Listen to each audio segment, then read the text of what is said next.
গতকাল গিয়েছিলাম একটা রিসেপশন পার্টিতে, আর সেখানে গিয়েই দেখো কি দেখলাম। শুধু কাদা আর কাদা, কন্টিনিউয়াসলি বৃষ্টির জন্য বিয়ে বাড়িটাই একেবারে মেচাকার হয়ে গেছে। ভেবেছিলাম তো লোকজন বোধহয় হবে না, তাই একটা সিম্পল লুক দিয়ে চলে গিয়েছিলাম। দেখো আমার কোনো হেভি সাজগোজ নেই, তবে না, গিয়ে দেখলাম প্রচুর লোক হয়েছে গো। আরে বাঙালি মানুষ, বিয়ে বাড়ির খাওয়া দাওয়া কি আর কেউ মিস করে বলো? যেমন আমরাও চলে গিয়েছিলাম এত বর্ষা বৃষ্টির মধ্যেও বিয়ে বাড়িতে। তো সেখানে বিশেষ করে ফুচকা, কফি, পকোড়া, যেটা অ্যাজ ইউজুয়াল সব জায়গাতেই থাকে। তো পকোড়া নিয়ে আমি খাওয়া শুরু করে দিয়েছি, আর তোমাদেরকেও দেখাচ্ছি। তো পকোড়া কেমন করে খেতে হয় সেটাই তোমাদেরকে দেখাচ্ছি, তোমরা তো জানো না। আরে দাঁড়াও দাঁড়াও, রাগ করলে হবে? ফুচকা খাওয়াটা দেখো না, এইভাবে ফুচকা খেতে হয়। সব কিছু আমি তোমাদেরকে কিন্তু দেখিয়ে দিচ্ছি।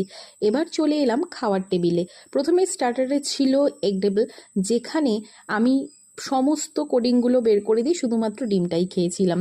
আর এদিকে আমাদের বাঙালিয়ানা খাবার, যেটা আলুর চিপস আছে, ডাল আছে, ভেজ ডাল, তার সঙ্গে পটল চিংড়ি। চিংড়ি মাছ একটাও পড়েনি প্রথমবার, তাই আবার চাইতে আবার অনেকগুলো দিয়ে দিল আমাকে।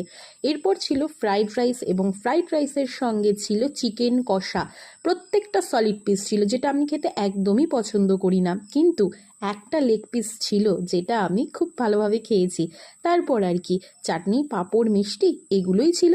আর শেষমেশ ছিল হাজমোলা এবং একটা আইসক্রিম। ব্যাস, আইসক্রিমটা শেষে আমি আর দাসবাবু ভাগে যোগে খেয়ে নিলাম। তো এই ভিডিওটি ভালো লেগে থাকলে অবশ্যই পাশে থেকো।